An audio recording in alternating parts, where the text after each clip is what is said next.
Hey folks again. It has been some time since my last video and I'd like to give you guys an update about the state of the game and the upcoming beta. City State Entertainment is still on track for Beta 1, which is still a little less than a month ahead of us, but just barely. This is because of the GDPR, which are the General Data Protection Regulation rules from the EU for protecting the user's data, which ultimately force them to take down their forums in order to relaunch for compliance. Overall, this took over 400 hours of workman power, meaning people who are working on design or tech etc. were taken away to work on the GDPR compliance regulation. Now some information about the performance and the engine of Camelot Unchained. This game has a AAA level graphics engine.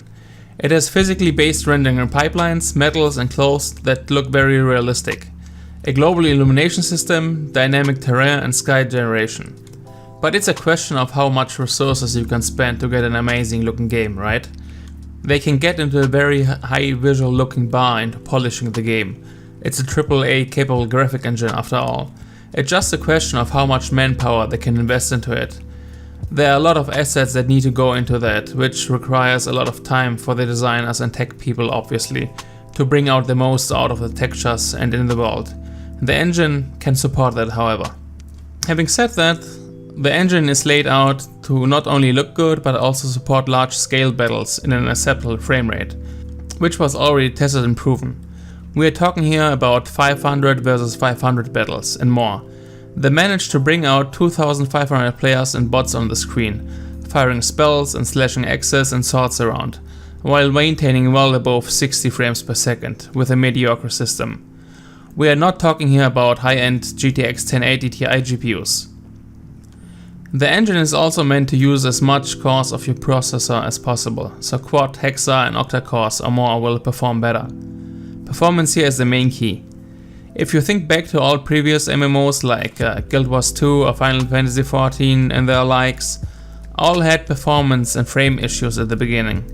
Like in Final Fantasy XIV for example, when too many people were on the screen, the wider the range was, people would just disappear from your screen, so the engine would be able to maintain the frames. Now to the game itself. How is it going along? Obviously not much has changed from the last updates. All creative resources are hard working to get Beta 1 schedule done, which is less than a month from now, on the 4th of July. The UI is getting improvements, skills are being polished to be ready for the beta, physics are being tested to show and work properly, along with designing the terrain, polishing up the characters that will be able to play and the animations. Debugging tools are being built that will show them an in-depth picture of what is happening, so they can get all the data they've put in for processing during gameplay. Unfortunately, so far there won't be a schedule on how the Beta 1 will occur, so as we, as players, can't plan ahead when to play or not. But this is something they are considering. For example, like when will it be online to play, what will we be able to play, etc. Similar to past tests that we have been playing. Keep in mind everything is still a work in progress, so will be the Beta 1. It will not be balanced, animations will feel clunky, combat will feel probably weird. As I said in my previous video, this won't be a 24/7 beta. It will be on and off, intermittent, and most of you won't even compare it to a beta. They will rather say it's an early alpha.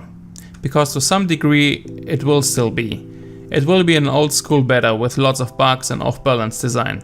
So folks, don't put your expectations too high, but it will be fun and refreshing to finally jump into the game and do some new things compared to the previous tests. So let's get hyped for Saturday night sieges with hundreds of players. And as always, if you're new to the channel, make sure to check out my other videos and make also sure to like and subscribe. Personally, I can't wait for the Beta 1 because it means I will be able to create more content for you guys and for the channel. Thanks for listening, watching, and see you next time.